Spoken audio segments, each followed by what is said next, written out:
សួស្តីអ្នកនរគ្នាថ្ងៃនេះគឺយើងមកជាមួយនឹង Minecraft ទៀតហើយហើយមកថ្ងៃនេះអត់មាន mod មានអីទេក៏តែខ្ញុំនាំអ្នកនរគ្នាមកគាំងកុំព្យូទ័រមួយខ្ញុំបងប្អូនចង់ដឹងថាធ្វើម៉េចបានកុំព្យូទ័ររបស់យើងគាំងតោះឥឡូវយើងចូលទៅមើលបងប្អូនថាម៉េចទៅបានវាគាំងកុំព្យូទ័រចឹងគឺថាអាចមើលជាមួយនឹងទេសភាពនៅខាងក្រោយខ្នងខ្ញុំបានគឺថាត្រជាក់ភ្នែកមែនតើឥឡូវយើងមើលជាមួយនឹង graphic ទៅគឺថាសស្អាតខ្លាំងមែនតើហើយមើលតាក់មើលទេសភាព Oh my god ហើយឈប់ចុំមិនហ្នឹង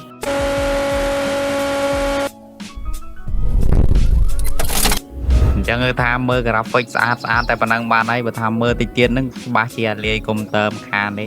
អញ្ចឹងកុំយកគំរូតាមបកគលខាងលើបាទព្រោះថាគំរូហ្នឹងគឺជាគំរូអត់ល្អទេបើយកគំរូតាមអាចនឹងឆេះកុំព្យូទ័រអញ្ចឹងទៅអញ្ចឹងតាមពិតទៅខ្ញុំមិនមែនមកនាំអ្នកនរគ្នាឲ្យធ្វើជាគំរូអាក្រក់ទេនៅក្នុងថ្ងៃហ្នឹងគឺខ្ញុំមានជាមួយនឹង resource page មួយចង់បង្ហាញតែវាធ្វើការកែប្រែចលនារបស់ player អញ្ចឹងណាដូចជាចលនាដើរចលនារត់គឺវាមានលក្ខណៈ low ជាង Minecraft ធម្មតាអញ្ចឹងទៅអញ្ចឹងជាទូទៅ Minecraft របស់យើងគឺវារត់លក្ខណៈត្រង់ឆ្កុយទៅរត់លក្ខណៈដូច bot បណ្ដោយហ្នឹងនិយាយទៅ bot ហ្មងអញ្ចឹងបើអ្នកនរគ្នាអត់ចង់ឲ្យ Minecraft របស់អ្នកនរគ្នារត់ទៅរបៀបជា bot ទេអញ្ចឹងខ្ញុំសូមណែនាំជាមួយនឹង resource page មួយនេះមួយតែវាមានឈ្មោះថា player extension អញ្ចឹង resource page មួយហ្នឹងគឺវាកែប្រែទៅលើចលនារបស់ player មានន័យថាកែប្រែទៅលើចលនារត់ចលនាដើរចលនាលោតហោះផ្លោះលបងអីចឹងទៅអញ្ចឹងនៅពេលដែលដាក់ជាមួយនឹង resource page មួយហ្នឹងទៅគឺ Minecraft របស់អ្នកនរគ្នាឡើងដើររបៀប bot ទៀតអី